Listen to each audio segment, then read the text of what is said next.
Before I start this video, I just want to say this video contains spoilers, heavy spoilers, so in case if you don't care about spoilers, watch ahead. If you haven't finished the game and you do care about spoilers, best to avoid this video, maybe come back to it sometime later. Yeah, enjoy the video. So today I finished Jedi Survivor, the sequel to Jedi Fallen Order. Incredible game, fantastic story, loved it.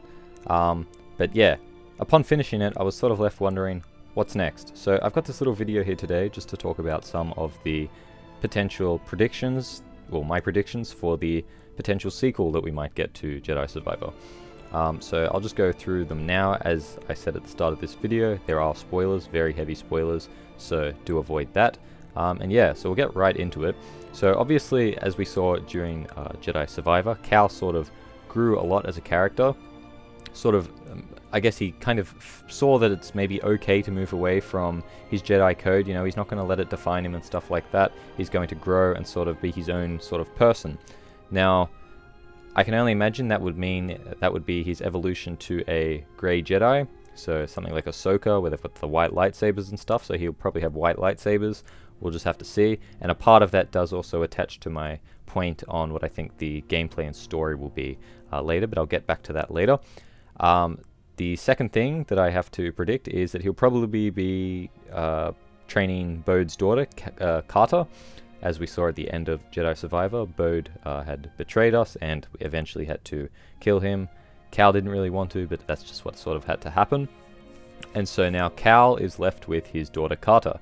Now, we can assume that she'll probably be Force sensitive, and Seer, as a Force ghost, does tell Cal to sort of train Kata to stay out of the darkness, or she says something like that. So I guess we can only assume that she is going to be Force sensitive, and the game or the sequel will be looking at Cal becoming a master. You know, we've seen him go from I guess like someone who's sort of relying on other people to sort of pick him up and stuff like that, to Jedi Survivor, where he's very sort of self-efficient. Even prior to the game starting, we can sort of see that he's sort of been running his own show. And yeah, now we're going to see him trying to train someone else, be responsible for another person. So I think that'll be pretty interesting seeing that sort of aspect of Cal. As for gameplay, I think the game will either be making us play as Kata, sort of learning to be a Jedi. I do believe if they were to go that route, it would definitely avoid the power creep. They seem to have done a good job going from Jedi Fallen Order to Jedi Survivor. You do start Jedi Survivor with some abilities, you're not entirely useless. You've got a lot of Force energy off the bat, whereas in Jedi Fallen Order you tend to be sort of starved for it nearly. But yeah, so Kata might have her own special ability, similar to Cal's ability to look into the past.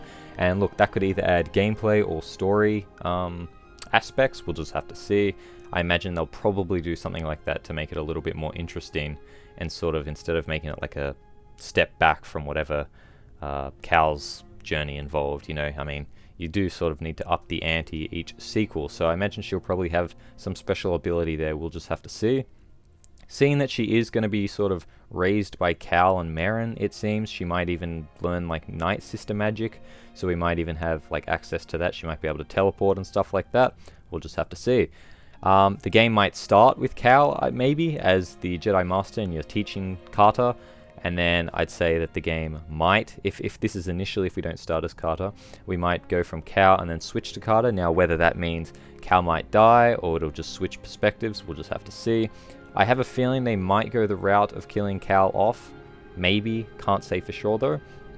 And like, as I said before, they might switch perspectives. So it could be like God of War Ragnarok, where we saw us playing as Kratos and then Atreus, switching between the two perspectives. And similar to that game, we saw Atreus sort of want to like run off and do his own sort of thing, be self-sufficient. Now, I do believe, and this sort of goes into my next point around the story, growing up on Tanalorr, which is where we sort of finish up in Jedi Survivor, it seems to be very sort of like isolated. So I can't really imagine Kata growing up into like a teenager and stuff like that is going to want to be living there with no one else really her age. I mean, they did say, Cal did say that they were going to bring more people to Tanalorr, but we'll just have to see. She might even have a group of friends that want to get off the planet and explore the rest of the galaxy. And maybe the story is about her escaping and then Cal having to chase after her, and we'll see what happens there. Or it could be I don't know, maybe she gets kidnapped or something like that. We'll just have to see.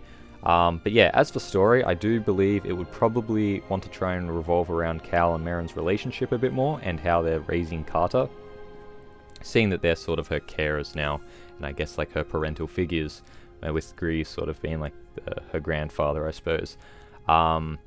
Yeah, so as I said, Cal will probably want to chase after her, and Kata will want to escape.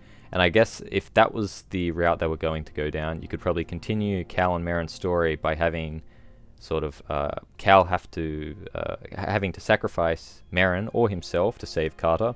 And I think that could make for a very interesting dynamic between whoever the living carer is and Kata. For example, I think if Cal had to sacrifice Merrin for Kata, obviously we saw in Jedi Survivor that he was sort of getting those like dark side urges and stuff like that. We do even get an ability at the end of the game where he sort of lets himself open himself up to the dark side. So that is a potential theory there. If Merrin were to, or Cal sacrificed himself to save Kata, maybe Merrin might be a bit dirty on Kata. But then again, we did sort of see she was sort of the voice of reason in Jedi Survivor, very sort of independent, so I don't think that would probably have as big an impact on her as her dying and Cal being affected by that. But yeah, those are some of my predictions. If you've got any of your own, I would love to hear them in the comments down below. Tell me how you're enjoying Jedi Survivor. I'd love to hear it. I myself have been enjoying the game, besides the a few blue screens here and a few crashes there. But yeah, have a nice rest of your day. See ya.